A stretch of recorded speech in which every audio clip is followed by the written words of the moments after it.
Inilah akibat membuat gel usus ini berlebihan. Jangan sekali-kali kau gunakan gel usus ini terlalu banyak. Aku takut kau akan terkejut setengah mati apabila bangun pagi. Ia benar-benar mampu membersihkan segala kotoran dalam usus. Dengan keadaan yang hitam dan berbau. Tidak pernah seselesa ini selama 4 atau 5 tahun. Dan hasilnya benar-benar di luar jangkaan. Cuma kentut tapi tak berak. Ini bukan pencernaan yang baik. Sebaliknya usus anda tersumbat. Metabolisme perlahan. Jangan anggap remeh. Cuba benda ni. Cuma sapunya sekali sehari.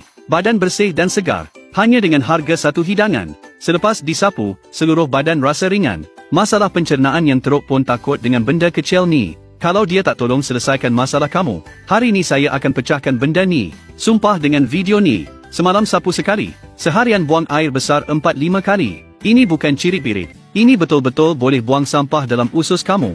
Malah hitam dan busuk. Cara dia mudah je. Benda ni boleh dikatakan terkenal dalam kalangan ramai. Terutama sekali bagi mereka yang perit nak buang air besar. Tak lancar pencernaan. 2-3 hari atau 4-5 hari baru sekali pergi tandas. Atau kena mengepam setengah jam baru boleh keluar. Cuba Lydia. Tolong seimbangkan fungsi pencernaan. Lancarkan buangan. Bagi yang air besar keras dan sedikit. Susah nak teran. Usus tersumbat, najis lama tersimpan. Malah perut buncit dan sakit. Badan kurus tapi perut besar. Kena berhati-hati dengan kelemahan fungsi pencernaan. Metabolisme yang lemah. Ini gel pencernaan yang disyorkan oleh Kementerian Perubatan Tradisional Kebangsaan. Produk khusus untuk seimbangkan masalah pencernaan. Sapu terus je. Susah nak buang air besar, perut kembung, tak hadam.